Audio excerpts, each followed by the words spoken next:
He couldn't have asked in a nicer way, Al Jazeera's very own Ben Connors. Now, after the collapse of its banking system in 2008, Iceland decided it needed a new constitution.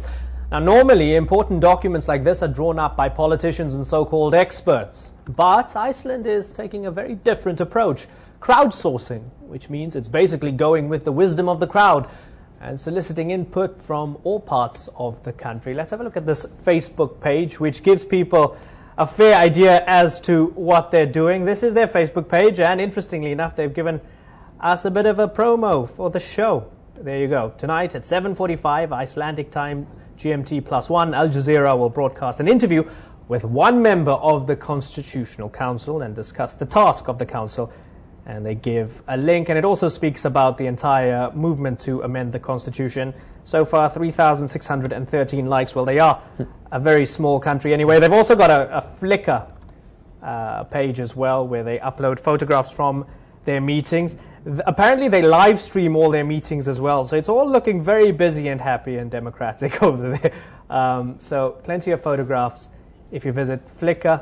And it would help if you understood Icelandic to read some of the captions, but you get a taste of it even if you don't. Well, with us now via Skype from Reykjavik is Katrin Oddsdóttir. I hope I've said your name correctly, a member of Iceland's Constitutional Council. Great to have you in the stream. Katrin, tell us how you got elected. Okay, well, are you talking about the council in general or me personally?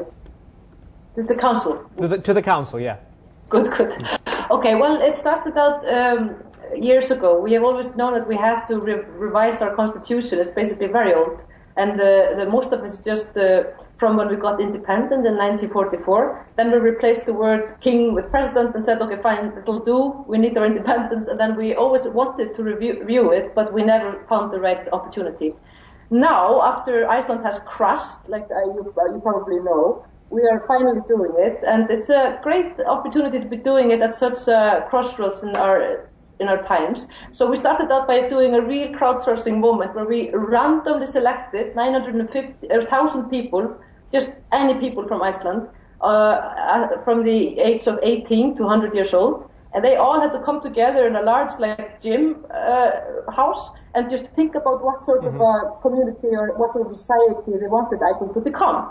So they all came together in November last year, and they had a massive brainstorm, and they figured out what sort of a nation we should try to become. And then a bunch of specialists tried to write some sort of report on how we could change our constitution so it could meet those expectations of the people. And finally, 25 people were elected for a Constitution Council, which are the ones that are there now. But we had a little bit of a breakdown when our Supreme Court said that the elections weren't valid, but after that we somehow managed to get back on track. And here we are writing a new constitution, and it's great. Well, with all of this crowdsourcing, undoubtedly people are calling for many things. Critics might say utopian things, like more and more social benefits for Icelandic citizens. It's going to cost more money. After that banking system crash of 2008 and the general financial depression of 2008 and beyond, how are you going to pay for this?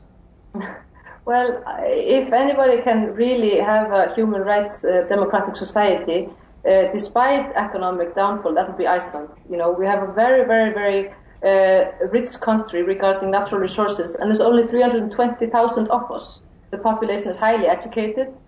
We don't suffer from, many problems that other countries have.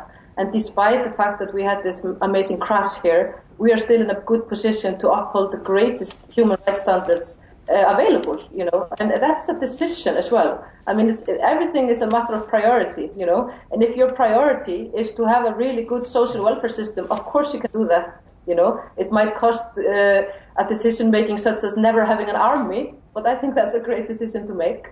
So I think that we are not in a stage where we have to choose between having a welfare society and something else. We are luckily still in a very good position, and we want to become like the sort of a nation we had promised ourselves to be. We got a little bit greedy and we got a little bit lost, and we went off track. Go ahead.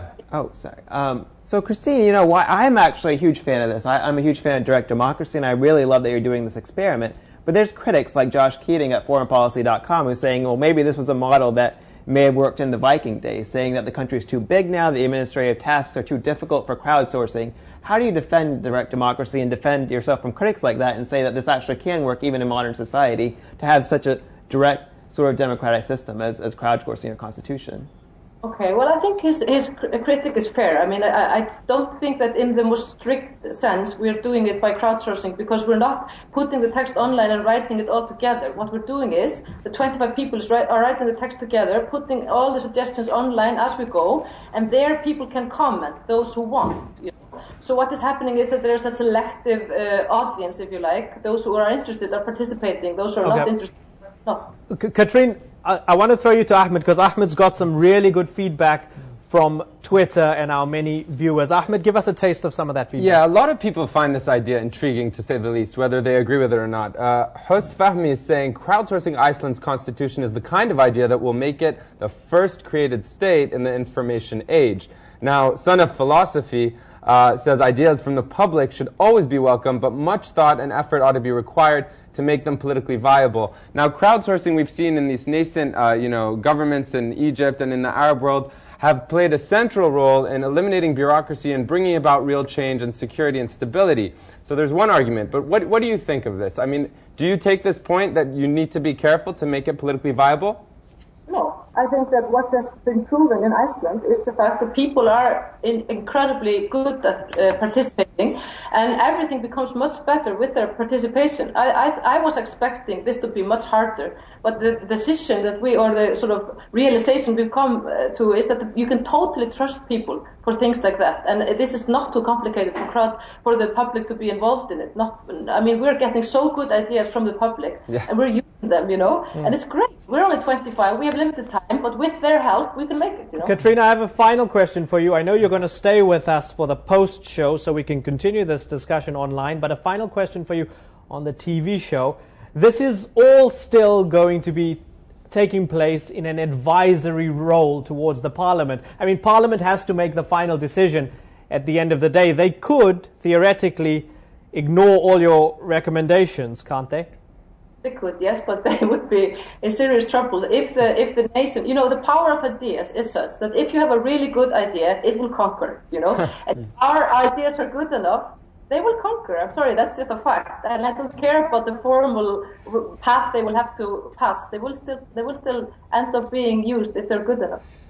Katrin, fantastic hearing your thoughts. Ahmed, give us one or two more tweets before we go. The last one from Iron Chariots, to sum up, he's a supporter of crowdsourcing, is saying, it becomes more viable with larger crowds. So each new node in a network adds more connections than the one before, and it's certainly successful in the virtual realm, so we'll see if in government it's maybe it successful can grow as well. exponentially. Maybe this can be a model for the rest of the world, or maybe we're all just dreaming of some sort of liberal utopia. We will never know.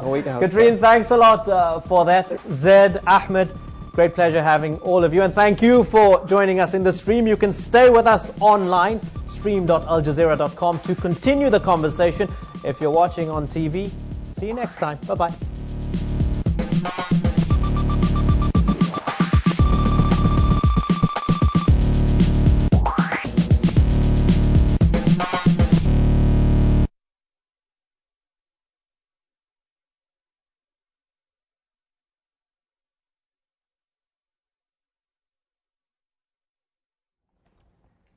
Thanks for staying with us on the post-show. Stream.aljazeera.com is where you're at, and we're just getting into the thick of things with this conversation about direct democracy or not in Iceland, and crowdsourcing being used as a tool to rewrite the constitution. Let's go back now to Katrin. Katrin, why don't you address this idea as to whether this is something purely achievable within the Icelandic context, or it could possibly, hopefully, be used as some sort of model for other parts of the world. What do you think?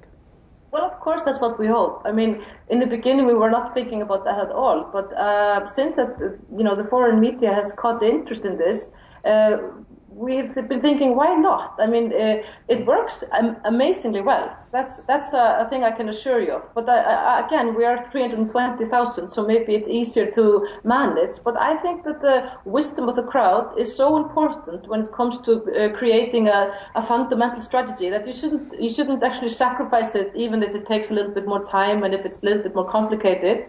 You're going to get much better end results. So I think in the end of the day, it will always be worth it, you know. And what's amazing, and I want to say, is that you don't get the bullshit, that you normally get online through this canal, at least not in our experience. You know, we were a little bit afraid when we started putting everything out in the open that people would just start, slagging us and be all angry and maybe rude and stuff. That hasn't happened at all. Yeah. I think it's because the subject is very... it needs a certain amount of care. This is our constitution, our social contract, so we can't be, behaving like idiots. We have to take it a little bit seriously. But the ideas we're getting are great. One thing, I just want to share this with you. It's a kind of anecdotal story, so feel free, Imran, to cut me off if I ramble too much. But one of the founders of Storify, so this tool that we use to aggregate photos and videos and tweets, I was talking to him a couple months ago, and I know he's probably doing backflips now, so excited at the news that Iceland's doing this. Why? Because this actual tweet that we read, Iron Chariot's talking about nodes and networks and connections. I mean, he made an argument that this is the way to the future for the sole purpose that oftentimes in government you have people who are not experts in certain areas who, as a result of the system of government and the electoral system, especially in this country, are making decisions that, perhaps they're not really qualified to make. They don't have an expertise. So through crowdsourcing, it takes the system of nodes, where in the internet you have people who are influencers. We have this thing called clout, which, highlights who on Twitter is influential on certain issues. So to mirror that in government, I mean, theoretically makes sense. Now, whether the application is successful or not, it'll be interesting to watch. But I just wanted to share that. Yeah, let's get Katrin's final thoughts, because we've got another guest lined up from Senegal that I really want to go to. Katrin, final thoughts from you. Okay, well, it's interesting what your colleague was saying, because definitely that's what we have faced in Iceland. I mean, we have had, when the crash happened, our finance minister was a vet.